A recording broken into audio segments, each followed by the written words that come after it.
This article contains major Star Wars Rogue One spoilers, so you definitely don't want to read it unless you've seen the movie. We have a spoiler-free review here if you prefer. Rogue One, a Star Wars story, brings tons of action, new characters, and beautiful settings we've never visited before. But there are also many familiar sights that will make you cheer with joy. From cameos to blasts from the past to Easter eggs, there are many nods to the original trilogy and beyond. Luckily for you, we've decided to compile a list of all the Easter eggs and references in Rogue One. What will you find here? References to other canon things as well as allusions to stories and characters from the Legends canon. That's all the Star Wars books, comics, video games, and more. If there's something we missed, let us know in the comments or give our Star Wars expert John Saavedra a shout on Twitter. If we can verify it, we'll add it here. Remember, this list will always be a work in progress, so your help is absolutely appreciated. Again, we can't stress enough that there are major spoilers for Star Wars Rogue One in this article. Once you scroll past the picture of Galen Erso, you're reading at your own risk as far as spoilers are concerned.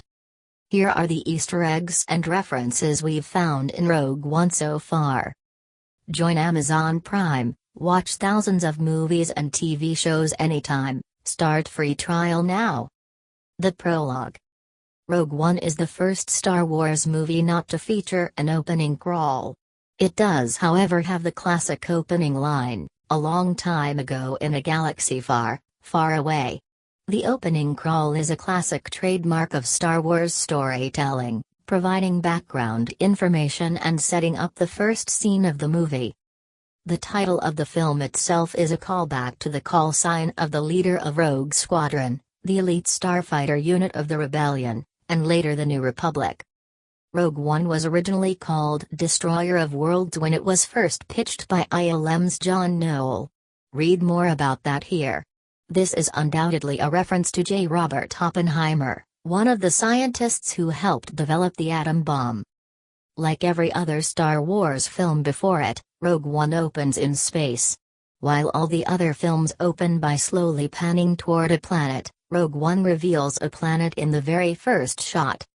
That planet is called Lamu, and it's actually its second appearance in Star Wars.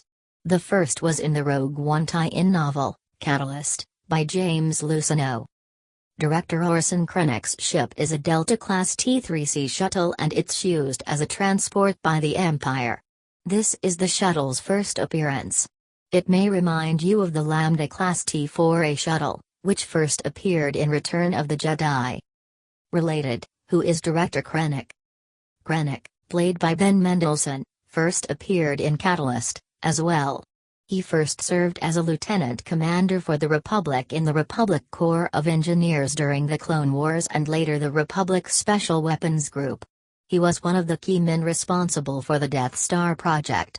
When the Republic became the Empire, Krennic became the Director of Advanced Weapons Research of the Imperial Military.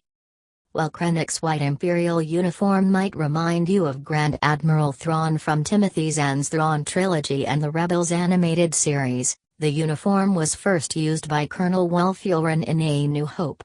It was not common for an Imperial officer to wear a cape, though. Buy all of your Star Wars box sets, books, comics, video games, and merch right here. Krennic's Black Stormtroopers are called Death Troopers. They were the special unit of Imperial intelligence. They're not the first stormtroopers to sport black armor.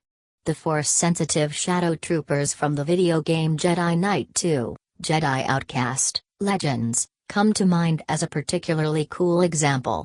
The Death Troopers carry blaster rifles similar to the E-11 as well as SE-14 pistols.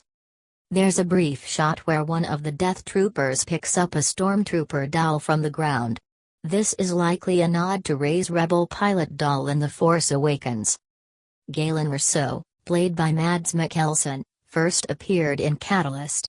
A brilliant scientist who researched kyber crystals and how they could be used as a clean energy source, Galen met his wife Lyra, played by Valene Kane, while on an expedition on the planet Espinaur. Fun fact, Galen was also the name of Galen Marek aka Starkiller from the video game The Force Unleashed, Legends. Starkiller was Darth Vader's secret apprentice during the Jedi Purge. As Krennic arrives on Lamu, the Ursos are in contact with Saw Gerrera, played by Forrest Whitaker, who is the rebel that helped them escape from Krennic's clutches in Catalyst.